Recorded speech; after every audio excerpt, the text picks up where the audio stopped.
दोस्तों, इजराइल में नेतन्याहू की सरकार गिरने वाली है। इस टाइम की बहुत बड़ी खबर आई है जिसकी वेस्टर्न मीडिया में चर्चा तेज है। इजराइल के प्रधानमंत्री बेंजामिन नेतन्याहू के हालात बहुत ज़्यादा खस्ता हैं।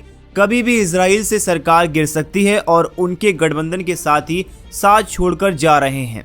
दोस्तों, एक बहुत बड़ी रिपोर्ट आई है, मैं आपको इसमें बताऊंगा। उससे पहले अभी तक आपने हमारे यूट्यूब चैनल को सब्सक्राइब नहीं किया तो यूट्यूब चैनल को सब्सक्राइब करें। चलिए आज की खबर को शुरुआत करते हैं।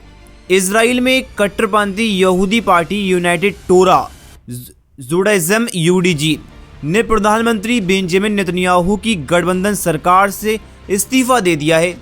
ये कदम लंबे समय से चल रहे हैं। सैन्य भर्ती बिल को लेकर मतभेद के चलते उठाया गया है। यूटीजी के 6 सदस्यों के इस कदम के बाद नेतन्याहू की राष्ट्रवादी धार्मिक गठबंधन सरकार अब केवल एक सीट के बहुमत पर टिक गई है, जिससे उसके हालात बेहद नाजुक हो गए हैं। लेकिन सरकार गिर सकती है।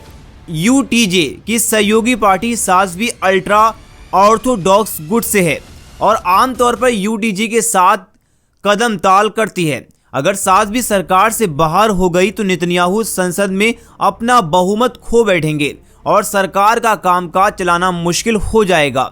हालांकि यूडीजी का इस्तीफा 48 घंटे के बाद ही प्रभावी होगा, जब उनके मंत्रियों के इस्तीफे आधिकारिक रूप से सौंपे जाएंगे। इससे नेतन्याहू के पास कोई समाधान निकालने के लिए कुछ टाइम मिल जाएगा।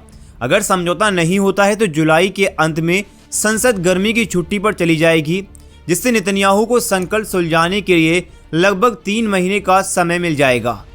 नेतन्याहू पहले भी राजनीतिक संकटों से निकल चुके हैं।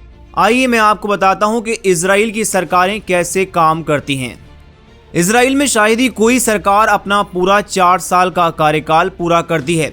कभी भी किसी एक पार्टी को स्पष्ट बहुमत नहीं मिला है, इसलिए सरकारें गठबंधन के जरिए बनती हैं। प्रधानमंत्री को आमतौर पर गठबंधन की अंदरूनी विचारधारा तक खींचतान और धार्मिक मांगों से जूझना पड़ता है। जब भी कोई बड़ा मतभेद होता है तो गठबंधन टूट सकते हैं और सरकारें गिर सकती हैं। अब मैं आपको बता दूं कि गठबंधन की स्थिति कैसी है। कुल 120 सीटें हैं। गठबंधन में कुल दल 13 हैं। गठबंधन के पास कुल सीटें 61 हैं। बेंजामिन नेतन्याहू की पार्टी के पास 32 सीटें हैं। सास अल्ट्रा ऑर्थोडॉक्स पार्टी के पास 11 सीटें हैं। वहीं धार्मिक सियोनाबाद पार्टी के पास 7 सीटें हैं। यहूदी शक्ति पार्टी इतामार बेन गबीर की पार्टी के पास 6 सीटें हैं। वहीं नेशनल राइट पार्टी के पास 4 सीटें हैं और नोआम पार्टी के पास 1 सीट है। पिछले 2.5 सालों में नेतन्याहू के गठबंधन में कई उतार चढ़ाव आए हैं। यूटीजी जैसे सहयोगियों की भरपाई करना बेहद मुश्किल होगा, क्योंकि वर्तमान समय में सरकार दक्षिणपंथी और धार्मिक यहूदी पार्टियों का गठबंधन में है।